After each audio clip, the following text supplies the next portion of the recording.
Hello, আসসালামু আলাইকুম friend. সবাই কেমন আছেন? আশা করি সবাই ভালো আছেন। আমি আপনাদের দয়ায় ভালো আছি।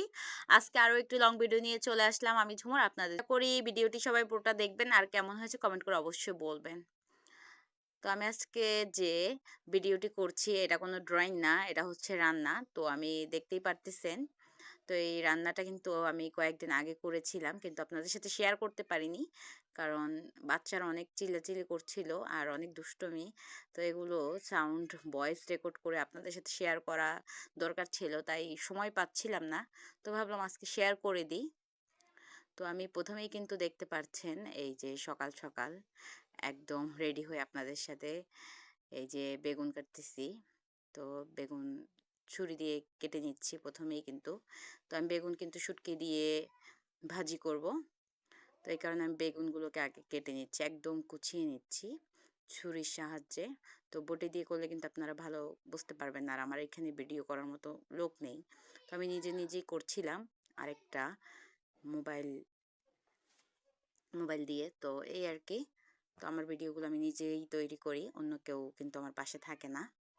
তো বেগুনগুলোকে একদম কেটে নিচ্ছি, প্রথমেই কেটে নেওয়ার পরে এগুলো ধুয়ে নিব। আর ধোয়ার আগে আমি এখানে পেস্ট নিয়ে নিলাম, পেস্ট, রসুন, তারপরে যেখানে মানে যা প্রয়োজন সব কিছু আমি নিয়ে নিচ্ছি আস্তে আস্তে করে। তো রসুনগুলো ছিলে নিচ্ছি আর পেস্টটাও আমি ছিলে নিচ্ছি। একটা একটা করে কিন্তু আমি কেটে নিচ্ছি, তাই একটু সময় লাগতেছে। তো আপনারা আশা করি ধৈর্য নিয়ে দেখবেন, কারণ আমি যেভাবে কষ্ট করে আপনাদের জন্য করছি আপনারাও আশা করি দেখবেন এরকম। তো পাশেই থাকবেন সবাই। আর এই যে আমি রসুন কাটা শেষ, ময়লাগুলো একটু ফালিয়ে আসলাম।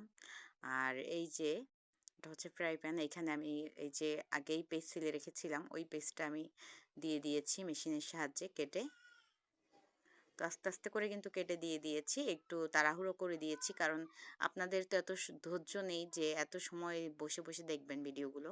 তো এই কারণে তারপরও আমি একটু টেনে দিয়েছি যাতে আপনারা একটু সহজেই দেখতে পারেন। আর এডিটগুলো কিন্তু আমি এত ভালো করতে পারি না, তাই একটু বেশকম হয়ে যাচ্ছে, তো আপনারা কিছু মনে করবেন না।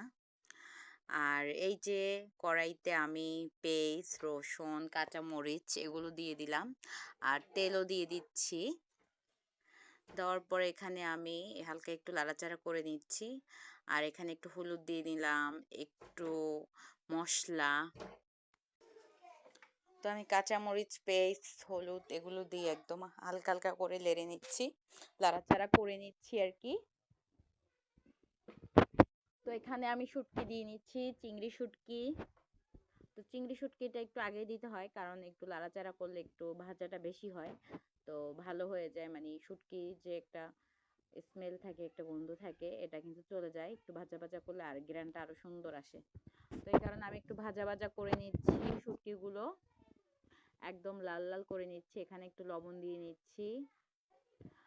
আর এই লবণ দেওয়ার পরে একটু হালকা কষানোর জন্য একটু নাড়াচাড়া করে নিচ্ছি সুন্দর করে। একটু ভাজা ভাজা হলেই কিন্তু, কষানো ভালো হলেই কিন্তু তরকারি মজা হয়। তো এই আর কি, আমি এখানে কষিয়ে নিচ্ছি ভালো করে।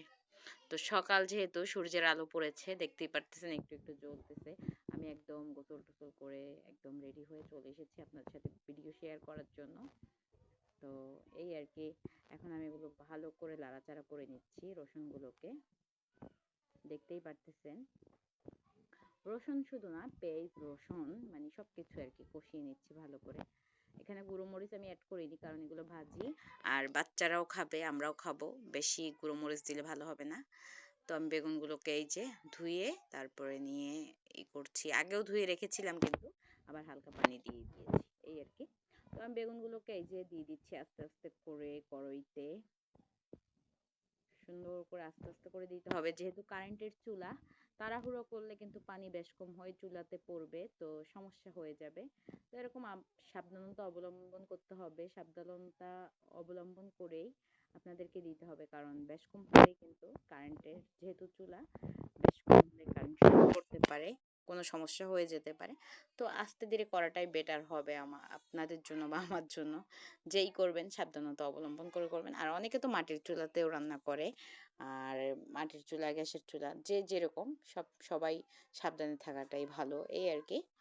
তো আমি এখানে এই যে বেগুন দিয়েছি আর সবকিছু মানে মিক্স করে তো দিয়ে দিয়েছি। এখন লাড়া দেওয়ার পালা।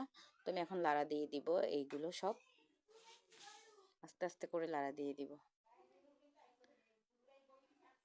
তো আমি সুন্দর করে আস্তে আস্তে করে লাড়া দিচ্ছি, দেখতেই পারতেছেন ডাঁটটা একটু দৌড়ে নিয়েছি যাতে এদিক ওদিক না হয়। তো আমি ভালো করে কষিয়ে নিচ্ছি, আস্তে আস্তে করে কষিয়ে নিচ্ছি যাতে এদিক ওদিক না হয়। তো মশলাগুলো কিন্তু সব বেগুনের ভিতরে একটু লাড়াচাড়া করে লাগিয়ে দিচ্ছি, কারণ সবগুলো মিলিত না হলে এই বেগুনের এই যে মশলাগুলো যদি ভালো করে না মিশে যায় তাহলে কিন্তু মজা হবে না। তো লবণ মশলা সব কিছু অ্যাড হলেই কিন্তু মানে মজাটা লাগবে এই আর কি। তো এই বেগুনটা কিন্তু আমার খুব মজা লাগে, রান্নাটা খুবই ভালো লাগে শুটকি দিয়ে।